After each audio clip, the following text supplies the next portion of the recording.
What are we in the golden age of?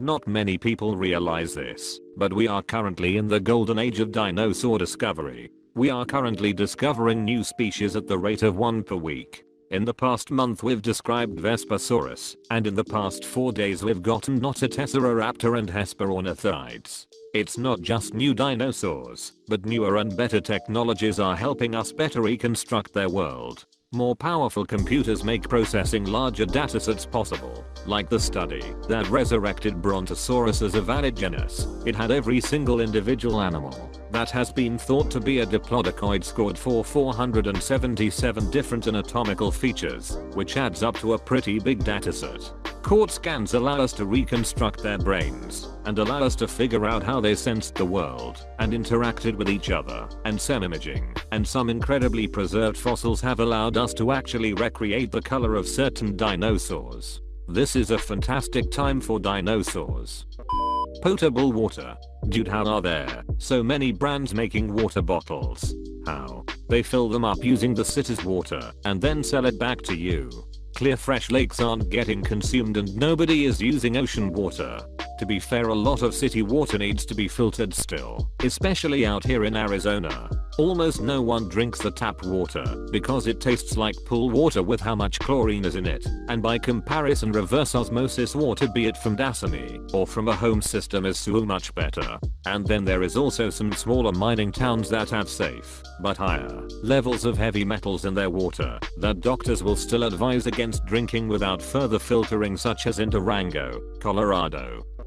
Definitely the golden age of convenience. If you live in a big modern city, you're able to order almost everything the earth produces and get it delivered in a couple of hours. Amazon Super Express shipment, Uber Eats, etc. This is perhaps the case for 10% of the world's population, but it's for the most it has ever been. Like in the Roman Empire they got mere conveniences, but for like 1% or less, 100% would be the golden age of humanity, and by now I don't believe they will ever reach this goal. Podcasts. I feel a bit like the angel of podcast death, to be honest. I listen to a lot of audio dramas, and several times in the past year or two I've started a new series while it's still in production / active, and then I catch up on their archive, which takes months. By the time I'm fully caught up, the series will have ended. These are long-running shows that lasted several years.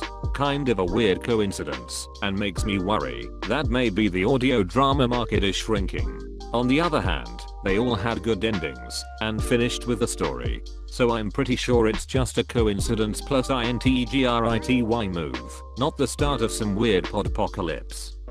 Memes. It's the point where they are literally weaponized and used for cyber warfare. That's how we have flat earthers and anti-vaxxers. Makes you wonder if it's a golden or a dark age. It's both.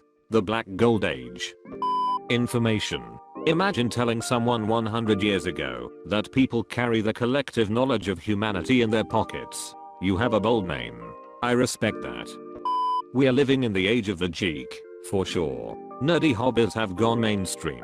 D&D is everywhere, and most people who want to play can find a group relatively easily. Comic books are among the most prominent forms of media. We've just had an 11-year multi-billion-dollar franchise starring some of the more esoteric characters. It's not just Batman and Superman and Spider-Man anymore. Now you've got a movie series where 2 of the leads are a talking tree and a talking raccoon. A fantasy show about dragons wasn't just popular, but was considered prestige TV. One of the biggest language learning websites in the world offers courses in Klingon, Esperanto and High Valyrian. I'm pretty sure if you told someone who grew up nerdy in the 80s that was what the future looked like, they'd think you were nuts. I think it's important to note that while comic books have been turned into everything under the sun and the characters have never been more popular, comic books themselves are at the lowest point of cultural relevance they've ever been. No one reads them to the point that if a book sells anywhere near 100,000 copies, that's a banner-ducking book, and the writing is universally and rightly derided as trash. The comic book has been replaced by manga.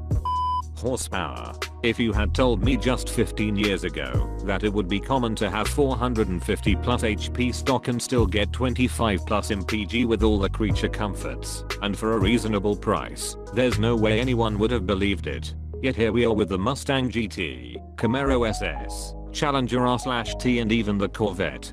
Cries in European. For 30k you can get about 200 HP, which is considered a really fast car by most people.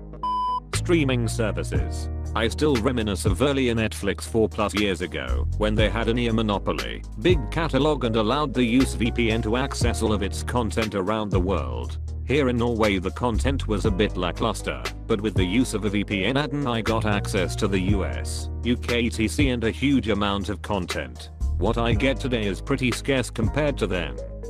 Nerdy things. Now is the absolute best time to be a nerd. People don't look down on you, in fact they encourage it. On top of that there is a giant number of fantasy, sci-fi and comic book movies and TV shows coming out. Though if it is mainstream, does that still make it nerdy? Advertising. Almost every meme on Reddit, Factbook, Instagram, you name the social media platform, is filled to the brim with children thinking they are original by making a meme which mentions some product or service. You're doing yourself a disservice by not actually thinking about what sort of effect this has. The most effective way to advertise is to shove something to a consumer as often as possible. When you walk around a store and you see a product you've heard about, your brain goes, oh, that's a good thing. I've heard about this somewhere. It's the trait we've developed through thousands of years of evolution. Not to mention how humor and good mood plays directly into the agenda.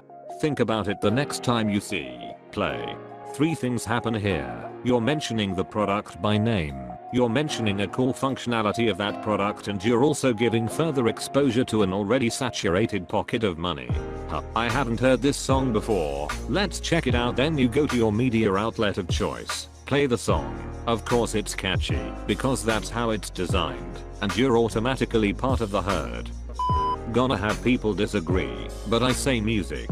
Not only do we still have access to all the early stuff, but it is even easier now to get access to it with streaming and downloading.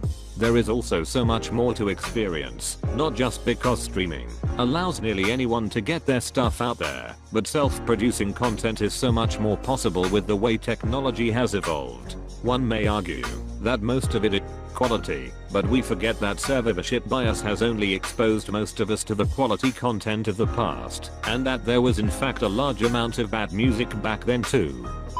Television. It still has its problems and a long way to go, but honestly, the stuff being made now is so much better than what it used to be. The stuff we all love from before is still good, but quality stuff is a lot more common and accessible now than ever before. Endless filler episodes. The default expectation of every episode being erased by a reset button. Clips shows a complete lack of continuity. Characters having totally different personalities from episode to episode as different writers each got their turn. All of these things are less common now than 20 years ago. As a medium, television has come a long way. Depression and anxiety. People used to die happier than you get to live. I will clarify here, and I expect the downvotes. Self-diagnosed depression and anxiety. How can it be self-diagnosed if it was from a doctor? Right, because I need a professional to tell me how I feel. Depression and anxiety aren't autism. Debt. Honestly, please. Sure, we are far from being a perfect society. Everyone's still selfish. Everyone still has their own agenda. But we've never been this peaceful at any point of history. On a completely different note, we are in the golden age of reboot films. Propaganda. No way, boy. Propaganda has been way more present in the past. That's what the government wants you to think. Idiots. Never before have idiots been so prominent. Never before has it been so easy for idiots to be so loud. Florida men. Florida man. Take me by the hand. Lead me to the land that no one understands. Misinformation. Think about it. Anyone on any website or forum, such as Reddit, can type a bunch of nonsense or just explain one little thing they know. As long as it has a lot of text and the poster seems to know what he's talking about, it'll get upvoted. Trust me, I have a PhD in communication and I've been on Reddit a long time. Once it's upvoted, media like BuzzFeed picks it up and posts an article about it, whether it's true or not. People tend to just believe what they hear. If it has high upvotes on Reddit or blogged on some journal, that sounds like they know what they are talking about. Television. Movie actors have flocked to it because it offers greater depth in storytelling, and there are more binge-worthy shows than ever.